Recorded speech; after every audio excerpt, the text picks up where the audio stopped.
Hi everyone, welcome back to the Brilliant World of Tom Gates by Liz Pichon. This will probably be like my last one, maybe until maybe after the weekend, maybe until next Wednesday.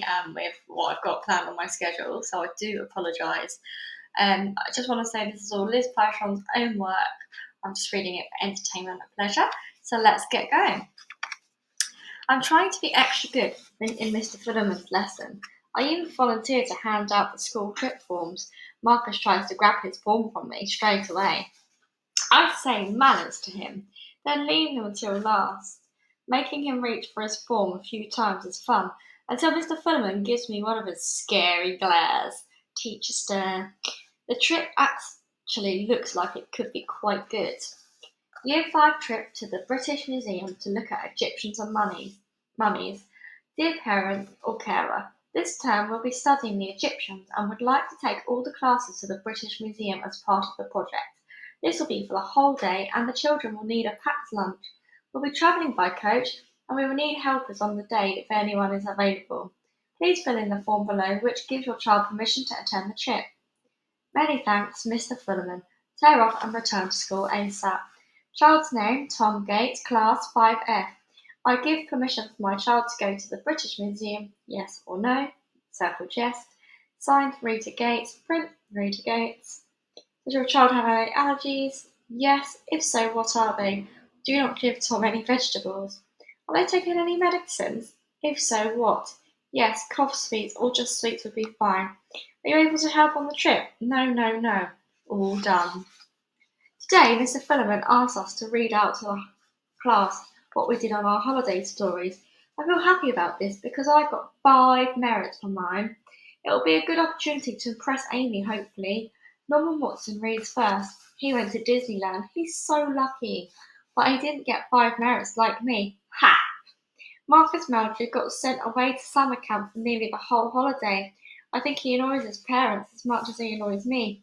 I'd send him away for a whole year if I could. Julia Morton's I found an interesting shell story is not interesting at all. This lesson is starting to get a bit dull when Mark Clump stands up and reads My New Pet Snake, which gets my attention. He tells us about the mice he keeps in the freezer to feed the snake with, and how he bought the snake where it lives, what the snake is called, Snakey. Not very original. It's a really good holiday story. And the best bit about the whole story is when he reaches inside his desk and brings out his pet snake. Here's Snakey. It's so awesome, but Mr. Filliman doesn't think so. Neither do half the class who run out screaming. Mr. Filliman makes Mark put his snake away. The school office ring his mum, who comes to pick them both up, which is a shame, because I really like snakes and I didn't get to see it properly. At the end of the school, we get a note to take home.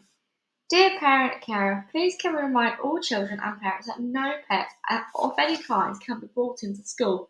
Pets are for home, not the classroom, especially pets that can be considered slightly scary like snakes. Thank you, Mr. Keene, headmaster. Talking of pets, Derek is getting a new pet dog. I can't wait. Delia is allergic to dogs, so I'm not allowed to get one. But Derek can bring his dog around all the time because, one, I really like dogs, and two, Delia will be forced to stay in her room or she'll have to go out. Either way, she won't be around to annoy me. Perfect. Derek sent me a photo of his dog. This weekend, the whole family are having lunch at the old Fossil's house. Mum is stressed about what we'll be eating, especially since I mentioned my banana pizza. Dad is stressed because his brother, my Uncle Kevin, and his family will be there. Uncle Kevin seems to know a lot of things. Dad says it's because he's a know-it-all. Auntie Alice always laughs at Uncle Kevin's jokes, even when they're not funny, which is most of the time. What do you call a man with no hair? My brother Frank. Delia is in a bad mood because she doesn't want to go. I say Delia's got a boyfriend. Delia's got a boyfriend, which puts her in an even worse mood. Mum and Dad say she has to come. Something tells me this lunch isn't going to be much fun. Luckily, the fossils are in a very good mood and happy to see everyone, which helps a lot. Yo, kids! Hello! My twin cousins are already there and eating. They eat loads. They are even taller than Solid. I say hi to them and they don't talk much. They just wave at me. Mum asked me what we're eating for lunch today, and we all listened nervously. Chicken stuffed with cheese, roasted eggs, peas on a stick. I really hope it tastes better than it sounds. We're all getting at the table. We're all sitting at the table when Uncle Kevin asked Dad if he's got a boulder, which made Auntie Alice laugh. Ha ha! Dad doesn't look happy. Granny steps in and asks, "Is everything okay?" We all say, "Yes, delicious, mmm," and nice things like that. But I noticed no one is eating very much apart from the cousins, and Delia is secretly texting under the table. Uncle Kevin starts talking about their amazing 3 week holiday in Greece. So I tell everyone about our terrible 2 day camping holiday and how it rained and the tent was washed away because Dad stupidly put the tent up by the stream. And then how I fell out of the tree. Auntie Alice and Uncle Kevin seem to be enjoying the story. Ha ha ha ha. Mum and Dad are glaring at me in a be quiet kind of way. Grandad changes the subject and asks me about my band. So I tell him about dog zombies, and then I tell everyone that Do 3 are coming to play in our town. Dad is so brilliant. He's promised to buy tickets for us to see them. I say, Dad looks surprised but doesn't say no. I'm a genius. Best dad.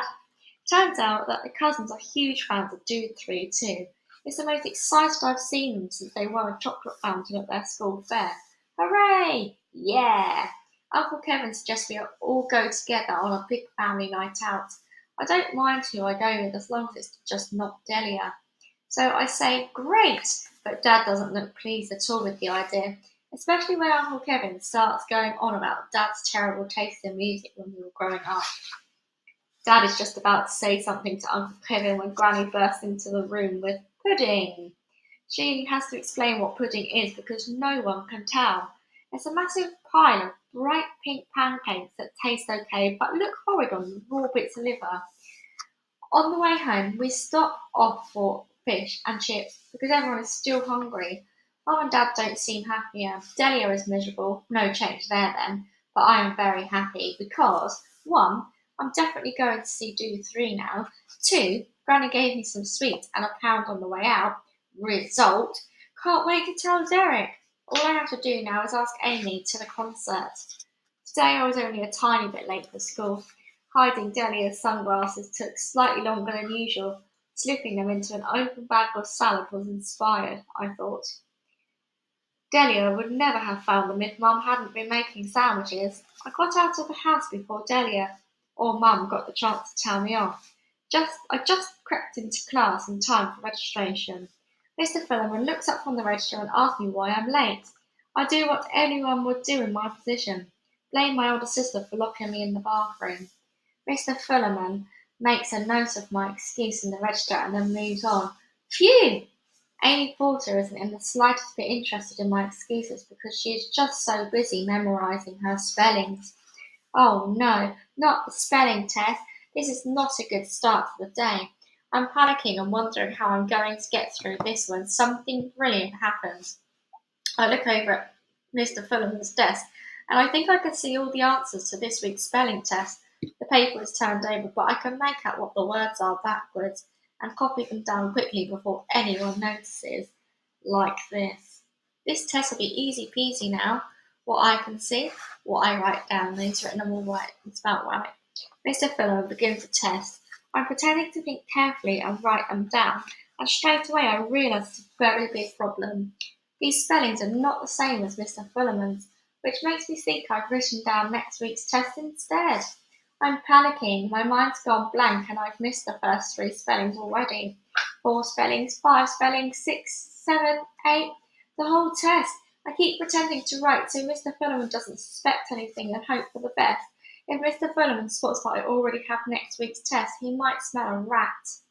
The test is over and we have to swap papers with the person next to us so they can mark them. Marcus hands me his paper. Oh dear, I'm in trouble now. I have to think quickly. Ah! Disaster has struck. The shape of a leaking pen. Mr. Philemon makes me clean up my ink accident. Whoops! I get to check Marcus's test. He thinks he's done very well and is losing extra smug. Potato, wrong. Volcano, right.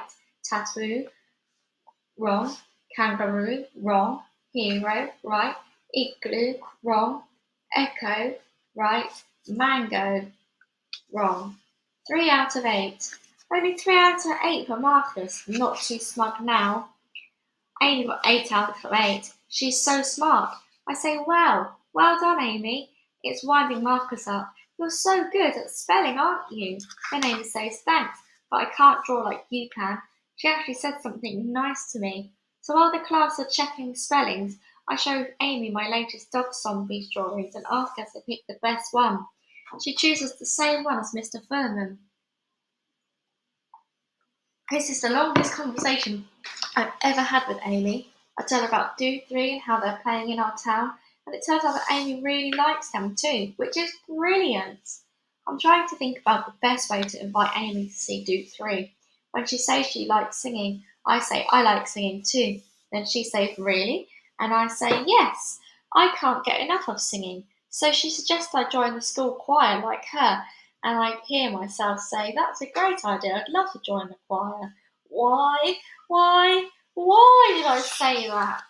Which is exactly what Derek says when I tell him, I'm joining the choir, it'll be good for my singing and the band. You think so?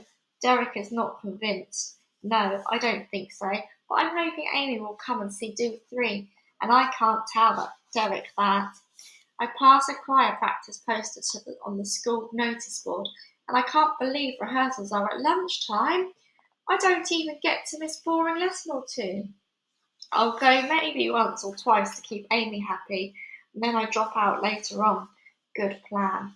There's a picture of Tom walking past a few posters on his way to choir practice, and the posters are headlight alert, keep checking your hair, regular combing, don't share brushes, and then the next one, smile, it's school photo time again, this Monday morning, don't forget. And then the next one, singing is fun, come and join the choir with Mrs. Knapp. Practice on Wednesday lunchtime in the school hall. Everyone welcome. And then Tom's walking in past that note and going, oh, groan. And I'm going to pause that there. The next part starts off quite nice. It's almost like a chapter, and it's called School Assembly. So I think that's a good place to stop there, so we can stop at a place that actually has a proper name and a new topic to talk about. So thank you again for listening. I really, really appreciate you listening to all of my stories. I really love reading them to you. And until the next time, guys, bye!